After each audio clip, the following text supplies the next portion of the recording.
Liam of Carcanne. Chapter 4. The Guild.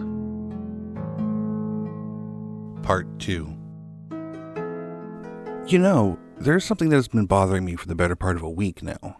Denholm paused in his work, resting his arms on the handle of the hoe in his hand.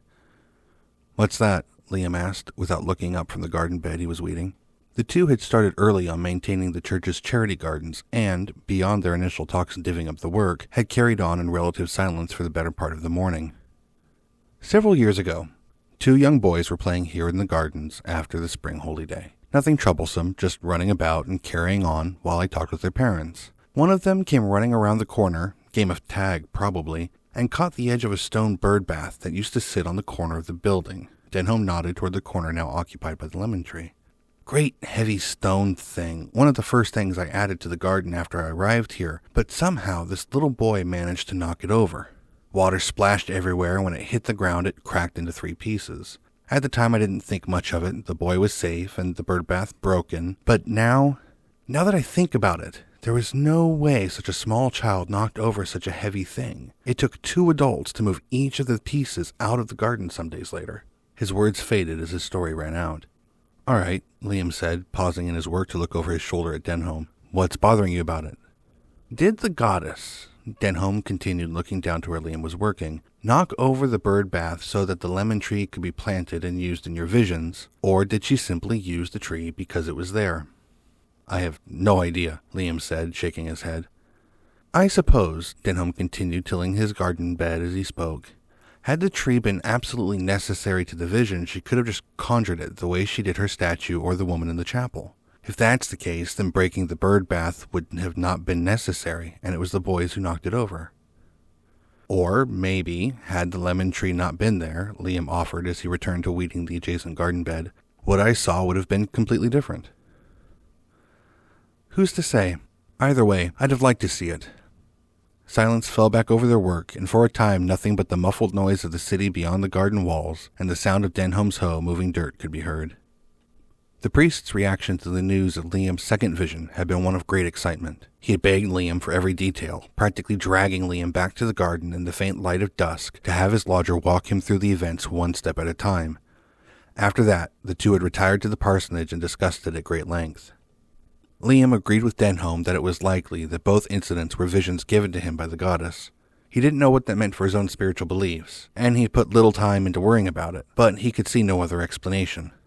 Liam was, however, still hesitant to admit that the goddess had summoned him for some grand plan, even if it was still Denholm's preferred theory. The conversation had run long into the night, the topic of religious visions falling away naturally into what its meaning had been and what it meant for Liam's future in Carcanne. Setting aside the theatrics of the vision, the two agreed the important aspect of the message had been the burning sigil on the woman's shoulder.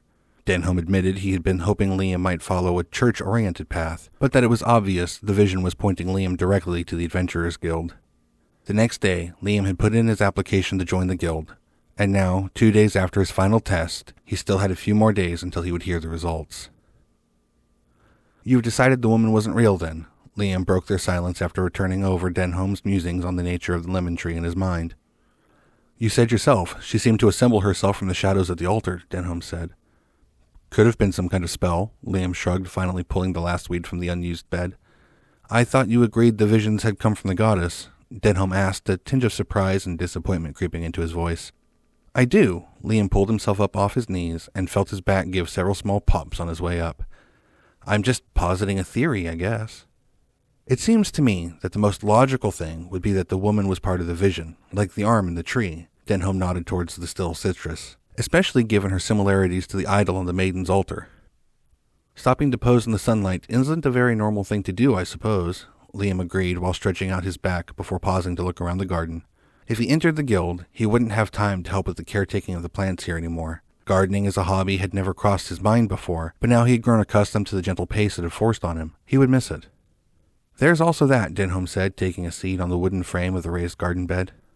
Back home there's a saying. Liam hopped down off of his bed and onto the gravel path. The Lord works in mysterious ways. I thought you didn't have kings in America. We don't. The Lord in this case refers to God. He's referred to in royal terms a lot. King of kings, Lord of lords. Oh, So God works in mysterious ways, Denholm nodded. As you've seen, it rings true for the goddess as well. Seems so. Liam took a seat next to the priest. Denholm reached for a small makeshift bundle sitting on the garden bed and opened it. Inside was a small collection of meat, bread, and cheeses. Lunch. He took a share and offered the rest to Liam. They spent some time catching up as they ate. The two hadn't seen much of each other lately. Liam's exams had taken up most of his time in the last week. Between that and the priest's other duties, the two had kept missing each other. Liam likened it to phone tag, but knew the reference would be lost on the father. Thankfully uneventful, Denholm said of his recent walk out to the overturned wagon. I have blessed the graves in the name of the goddess and said a prayer we use for unknown souls. If a grave is improperly marked, it is said the souls of the people buried there become tethered to it. The prayer asks the goddess to write the names of the dead on their souls so they can walk freely to whatever afterlife they believed in. Is there not an afterlife with the goddess? Liam asked, folding the handkerchief from lunch and offering it back to Denholm. If there is, we don't know it. She's so concerned with life that none of her teachings tell us what comes next. It's not uncommon for believers to hold to the afterlife of other gods or whatever it was they were taught as children. Since the goddess doesn't speak on it, we ask her instead to bless the path the souls take to wherever is next. She doesn't appear to be a very jealous god. I don't think she has need. There's no need. Whatever Denholm had been about to say was cut off by the clanging of the gate at the front of the church. The two part-time gardeners made their way to the front of the chapel, but before they could round the lemon tree's corner, Otto appeared on the path. Good day, Liam, father, he said, nodding to each in turn. Otto, my son, how are you? His tone bright and smile infectious, Denholm stepped forward to embrace the adventurer. Good, father. Busy, but good, the grizzled man said, returning the hug. Despite the 2 days' rest the adventurer had since last Liam saw him, Otto still appeared weary. His rustic beard had been shaven off in the interim, but even now 5 o'clock shadow was reclaiming his face. Good to hear, Denholm said, releasing Otto. And the family? Last I was home, they were doing well, Otto said. His tone and mannerisms were different with Denholm than Liam had seen before. Otto seemed like he was treading carefully, like at any moment he might fall through thin ice. It reminded Liam of how his own father acted around his grandparents. Good. Your sister is still engaged to that man from Dorslaw. If you haven't married them yet, father, then they're still engaged. Otto smiled and patted the shorter man on the shoulder reassuringly. And as for you, Denholm's demeanor stiffened. His voice maintained the happy pretense, but the words that followed still came out displeased. I haven't seen you around on weekly holy day much. I've been out of town hunting varger for the guild. Liam could picture Otto tiptoeing his way out onto the frozen river the adventurer had been trying to avoid. Really? For how long now? Only got back the day before yesterday. Been gone 6 weeks. He tried to stick to ice he knew, nice and thick, difficult to fall through. 6 weeks, really? Denholm smiled a big smile. Liam could see it coming. Yes, sir. Otto put his foot down on a friendly-looking patch, and I haven't seen you since Winter Holy Day almost 4 months ago. Denholm dropped the friendly tone, and Liam watched as the ice gave way and Otto floundered into the river. Otto gestured with his hands as if over a cauldron, like the motion would conjure an explanation unknown to him. Well, you see, Liam.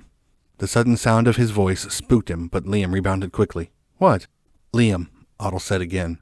I've come to get Liam. What for? Denholm asked, his fierce priestly gaze still affixed on the errant member of his congregation.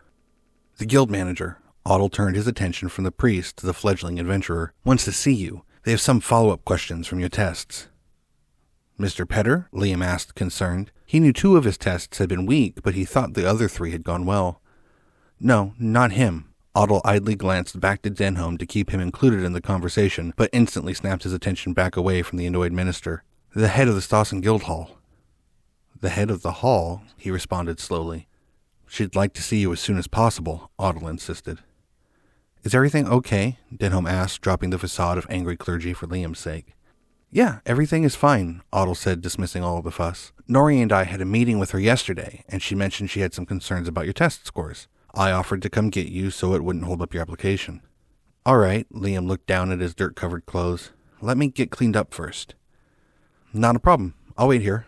Otto looked back to Denholm before continuing. I'll wait out by the gate until you're ready. Otto wasted no time in heading for the front of the church, but if he thought that would save him from the priest's wrath, he was far from correct. Denholm followed after him all the while, giving what would have been a master class in guild trips. If Liam wasn't so nervous about the sudden call to the guild hall, he would have laughed, but instead he found himself rushing back to his shed to change. So we're not going to see Mr. Petter? No, Otto spoke nonchalantly as the two walked along the back road that ran behind the guild. Liam hadn't been this way before, and it was turning out to be much faster. He'd have to get Otto to show him more shortcuts around town later. Then who am I meeting with? Petter just manages the job postings and the clerks at the front desk. You're meeting with the head of the guild hall, Burgett. Burgett? Yep, Burgett Stein from Royce Castle, I think. The granddaughter of some minor lord. Came here about 10 years ago as a clerk and worked her way up to the top position in the hall. Otto explained as they walked through the large double doors into the courtyard of the guild building. And she wants to meet me. I keep telling you that it's not a big deal. Nori and I put in a good word for you when we met with her about the Varga contract. That's probably why she wants to talk to you. You put in a good word for me? Why wouldn't we? He led them through a back door previously unnoticed by Liam, taking them straight into the back rooms of the guild. You have a good enough head on your shoulders to stay calm during a crisis. We both saw that up close. And as I said before, anyone who can outrun a Vargar the way you did has got to be useful to the guild. Besides, we're in good standing with Burgett right now. Might as well use it for something. Thanks. I'm sure... Don't worry about it, Otto cut him off. We weren't the only ones with good things to say. Apparently Kieran had good things to report as well. He carries more weight around here than Nori and I put together. The two walked through the maze of cubicles and filing cabinets that made up the bulk of the guild's office space. Liam spotted Toft hovering over the shoulder of a clerk trying to work studiously at their desk. Otto took them down a long hallway that paralleled the one that led to Mr. Petter's office. As they passed the wall shared with the ex-adventurer's room, Liam was sure he could feel the man's voice humming in the floorboards. Finally, the two came to the end of the building where the hall turned a corner and carried on into the eastern wing. Tucked into one corner of the space created by the junction of the two hallways were the first steps of a tall stairwell. The first flight was short but steep-looking, and turned almost immediately upon intersecting with one of the walls of the tight space. Looking up was like staring down the rings of a spiral notebook, the stairs twisting until they faded into the darkness where the lights of the first floor's windows couldn't reach. Take the stairs to the top, he explained to Liam. Burgess' door is the only one up there. Knock and wait for her to tell you to enter. Gotcha. Liam nodded and reached for the banister. Liam, Otto stopped him, his tone serious. Burgett is an understanding and pleasant woman, but she is the head of our hall and will likely be a lady in Sire Hold's court one day. Be polite and respectful. I wouldn't dream of being anything but, Liam reassured the adventurer. I know, but it doesn't hurt to have a reminder. Petter can set the wrong tone sometimes. I'd be doing you a disservice if I let you think every meeting with guild management will involve a stash of whiskey and story time. I appreciate you looking out for me, Otto. Liam paused with his foot on the first step. Anytime. Liam turned and headed up the stairs.